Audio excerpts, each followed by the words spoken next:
Welcome to Top 10 USA, home of the Rocket platform. Please follow our replacement procedures and be sure to use appropriate ESD standards and techniques throughout the replacement process. If these procedures are not followed appropriately, damage to your SAN as well as data loss may occur. If your system is covered under the Rocket Plus subscription and you have any questions or concerns, please open a ticket through the Rocket Platform customer portal. Your first step is to access the group manager of your Dell EqualLogic array. There are two methods to accessing your array. If you already know how to access the Dell EqualLogic Group Manager, please skip to 1 minute and 9 seconds. If you are utilizing SAN Headquarters, you will want to launch the SAN Headquarters client. Once SAN Headquarters is loaded, on the left-hand side of the page you will see a list of current groups managed by SAN Headquarters. From here you will need to select on the particular group with the current issue.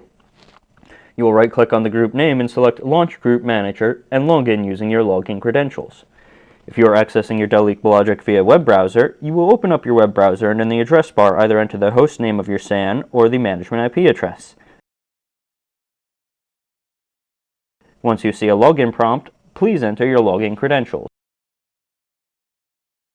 Now that you are logged into the Group Manager, you are going to need to identify the EqualLogic array with the issue.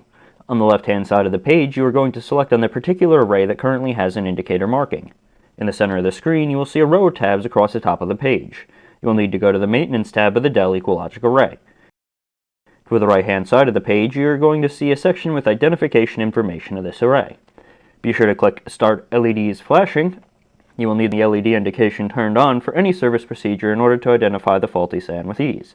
If either of these methods do not work or the machine is inaccessible, contact us directly.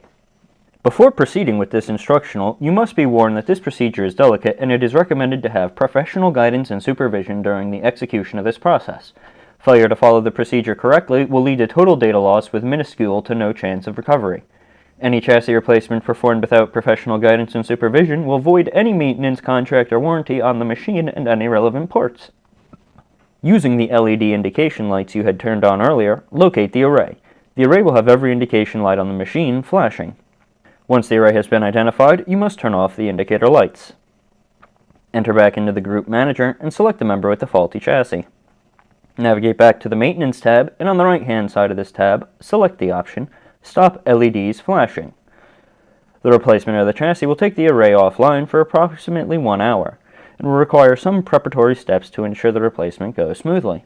Schedule a work window to set a time to replace the chassis. While waiting for an appropriate time to begin the replacement, head to the front of the array. When it comes time to replace the chassis, the drives will have to be seated into their correlating slots on the replacement chassis, meaning the drive in slot 0 in the current chassis must be seated into the drive base slot 0 on the replacement chassis, or the controllers will not be able to read the RAID configuration, causing the member to become unable to boot. To prevent the drives from being inserted into the incorrect slot, label the drives according to which slot the drives reside in. The drive slots begin with slot 0 and end with slot 13 and are oriented left to right.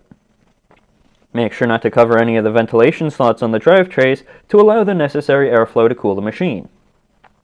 Once you have labeled all your drives, head to the rear of the array. The controllers will have to go back to their specific slots on the replacement chassis, as well as the cables of the array. This means that the cable plugged into the top controller ETH0 on the current chassis must be plugged into the top controller ETH0 on the replacement chassis. Label the controllers according to their slots, then label the cables according to how they are currently oriented. Once you have completely labeled your cables, you will have finished the preparatory steps to the chassis replacement. Wait for the work window to begin, and then head to the Group Manager. Now that the time has come to replace the chassis, we must first offline the volumes associated with the array, prior to shutting the array down. On the left-hand side of the Group Manager, you will see a tab selection for the overlay. Select the Volumes tab Overlay. On the left-hand side of this overlay, expand the Volumes tree. Select the first volume in the list. The information regarding this volume will appear to the right-hand side of the overlay. Toward the bottom of the information, you will see a Volume Distribution section. The bar for this section will display the name of the members that the volume currently resides on. For multi-member pools, you will see multiple arrays and their percent of distribution to the volume. Since the first volume in our list resides on the faulty member, it must be offline prior to the replacement. On the left-hand side of the page, right-click on the name of the volume and select the option Set Offline. After selecting the option, a window will appear asking if you wish to proceed. Select the option Yes to continue. Work your way down your volumes list, or finding any volumes that reside on the faulty member. Once all the volumes associated with the faulty member have been offline, you will have to shut the array down properly. Navigate back to the Group Overlay tab. Select a member with the faulty chassis and navigate back to the Maintenance tab. Toward the left-hand side of this tab, select the option Shut Down. After selecting the option, you will be prompted to enter a management password. After the management password has been input, the array will begin the shutdown process. Head to the rear of the array and wait for the shutdown process of the array to complete. To confirm the process is completed, look at the indication lights on the control modules. The controllers will only show the green power light and any relevant ERR lights when the array has completed its shutdown. If you see an indicator light flashing in either of the ACT light positions, then the array has not yet finished the shutdown process, and you must wait for the lights to go out. Once you've confirmed that the array is fully shut down, flip the switches on the power supply to the off position. Now remove the cables from the back of the array. Once the cables have been removed, you must now remove the components from the rear of the array. Begin with the power supplies. Take a Phillips head screwdriver and unscrew the 2 screws that are mounting the power supply to the chassis. Once these screws are completely unseated, grab the metal bar attached to the power supply and pull the power supply straight back out of the slot. Repeat this process on the other power supply. After removing the power supplies, you will now need to remove the control modules from the array. Unscrew the 2 screws on each side of the control module. Once the screws are completely unscrewed, push the metal plate to the right-hand side. After pushing the metal plate all the way to the right, grab the 2 metal levers and pull them outwards towards you. Once these levers have extended fully, you should be free to pull the control module straight back out of the slot. Repeat this process on the other controller. All that will be left in the rear of the machine now are the fan modules. In order to remove the fan modules, you must first unscrew the 2 thumb screws attaching them towards the chassis. Once these screws are completely unseated, grab the metal bar attached to the fan module and pull the fan module straight back out of the slot. Apply this process to the alternate fan module. Now that all the components have been removed from the back of the array, head towards the front. From the front of the array, you will see the drives in their drive slots. You must now remove the drives from the array. Depress on the tab of the drive, forcing the arm of the tray to begin to swing forward. Force the arm completely open using a light amount of force. Once the arm is completely open, you will be free to pull the drive straight back out of the slot. Repeat this process until all the drives have been removed from the array. Once all the drives have been removed, all that will be left in the rack is an empty chassis. Remove the screws that are securing the array to the rack.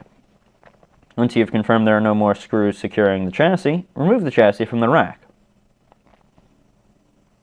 Insert the replacement chassis into the now clear shelf position. Use the screws that secured the faulty chassis to secure the replacement chassis to the rack. Now that you have secured the replacement chassis into your rack, you must now insert the components into the replacement chassis. Begin by inserting the drives into their drive bays. To insert the drive into its slot, open the arm on the drive completely. Insert the replacement drive into its correlating slot on the chassis, drive connector towards the inside of the chassis, tab of the tray on the top-hand side. When inserted around 90%, the arm on the drive tray will begin to catch into its slot. Once the arm of the tray is in its slot, close the arm and the drive will seat the rest of the way. Repeat this process until all the drives have been inserted into the array in their correlating slots. Now head to the rear of the array. You will now need to insert the rear components into the replacement chassis. Start with the fan modules. To insert this fan module into its slot, push the fan module in the slot, connector towards the center of the chassis, thumb screws pointed towards the control module slots. Once seated in all the way, use the thumb screws to secure the fan module onto the chassis. Repeat this process with the alternate fan module. Now you will need to insert the control modules. To insert the control module into a slot, open the levers on the control module all the way. Insert the controller into its correlating slot. Once seated around 90% of the way, the levers on the controller will begin to catch. Once the levers begin to catch into their slots, push the levers inwards until they are fully seated, seating the control module the rest of the way. After pushing in the levers, push the metal plate all the way to the left. Once the metal plate is in the left-hand position, screw the screws attached to the control module to secure it to the chassis. Repeat this process with the alternate controller. After the control modules have been inserted, you will need to insert the power supplies. Take a power supply and insert it into one of the slots, ensuring that the connector pins are facing toward the center of the chassis. Once pushed in all the way, screw the two screws attached to the power supply into the chassis to secure it to the chassis. Repeat this process with the other supply. Now that all the components have been inserted into the replacement chassis, you must now insert the cables. Start with the network cables. Insert each cable into the corresponding controller slots, according to how you have them labeled. Once all the network cables have been inserted, check the switches on your power supplies and ensure they are still in the off position. If either of the switches have been turned to the on position during the removal and/or insertion process, switch them to the off position. Once you can confirm that both power supplies are in the off position, insert the power cables. This checking of the switch position will stop your array from receiving any improper voltage to the chassis while plugging in the power cables. Once the cables are inserted fully, flip the switches on the power supplies to the on position. Wait for your array to boot completely, then return to the Group Manager. The array will take around 10 to 20 minutes before becoming accessible in the GUI. Now that you are back in the Group Manager, confirm that the array is now showing healthy. If the array is back to a healthy status, we must now online the volumes that were previously offlined. In order to online the previously offline volumes, you must navigate to the Volumes tab overlay. Select on one of the offline volumes and right-click on its name. After right-clicking, select the option Set Online. Use this process to turn on all of the volumes that were turned off prior to shutting the array down. If the error persists or other issues arise, please contact us directly. Thank you for choosing the Rocket Platform, the evolution of hardware maintenance. Thanks for watching. This has been another video by the Top 10 USA Video Production Team.